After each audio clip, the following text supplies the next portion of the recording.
Hospitalization assistance mas gipalambo sa lokal nga kagamhanan. Para sa kampiyon nga balita, ani ang report ni K5 Jezebel Barbicho.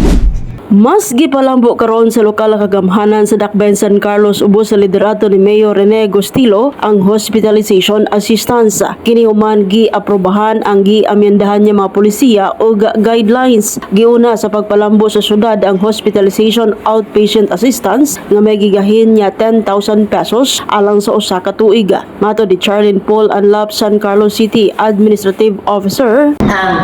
Hospital outpatient assistance program. Ang gani siya 10,000 per family per year. So sa 10,000 per family per year, ang whole family na siya ang makabenepisyo sa programa. So na siya yung kabuok na pwede makasunod. Una is senior citizen. Mga senior citizen, basta naalam sila yung Federation ID, kompleto lang sila, makasunod din sila.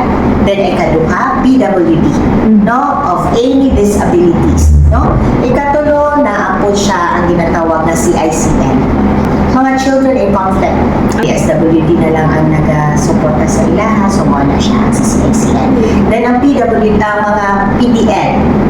Versus yes, dira. Kaya muna sila ang mga pero hindi ka pa ngayon sa mga assistance nila sa indigency, so i-appeal po na siya sa nila. Then, naapod ang kanang mga bata ang gibilin sa ilang lola, sa nangyayaan, na nabang i-abandonar sila. So, at least matabangan na po sila. Kag ang kanang mga pamilya, or parents or family nga may ara mga minority edad na indigent, nga may ara sila mga 10,000 per month na or below na income. Kag ang pinaka okay po kaayo ani sa new amendments sa EO is ang job orders sa LGU. Ang mga job orders sa LGUs na 3 years up in service, makabenepisyo na matagaan higit sila. Kaning 10,000 per family per year. Samtang giklaro ni Anlap nga ang 10,000 niya outpatient assistance dili cash kundi hospital services alang sa taga San Carlos nga gigahin sa lokal nga kagamhanan. Pero ang kanang 10,000 dili na siya kwartaha kundi serbisyo nga ginahatag diri sa San Carlos City Hospital. Pwede laboratorio, pwede medicine, pwede ang x-ray, kanang consultations. So kana siya ma-avail din na diri sa San Carlos City Hospital. Paano maka-avail? Simple lang yung kaayo. Anhin mo diri sa San Carlos City Hospital, magpalantaw sa amo ang doctor sa OPD, sa outpatient department. Then afterwards, kung naanay reseta, adto dayon sa amo ang opisina sa indigency office. Sa pikas bahin ang kaniadto nga 10,000 pesos nga hospitalization indigency assistance gipatasan na ngadto sa 15,000 pesos, then ang 13,000 pesos alang sa hospital bills, samtang ang 2,000 pesos alang sa pagpauli nga may tambal na nga dala per family per year. Karon ginamend ang 10,000 to 15,000 per person per year.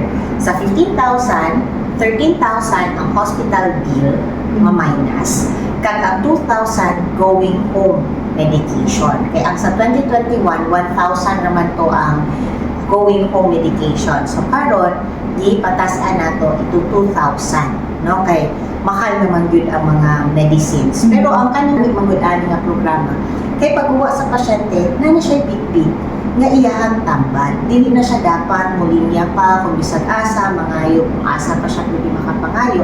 Kundi pag-uwa niya sa ospital, insigida na siya'y madala na medicines nga iyahang makontinue dito sa iyahang balay. Kung dili na magbalik-balik ang iyahang sakit. Mo ginato ang goal, mo lang goal ginato nga para na ang isa mabitbit nga medisina.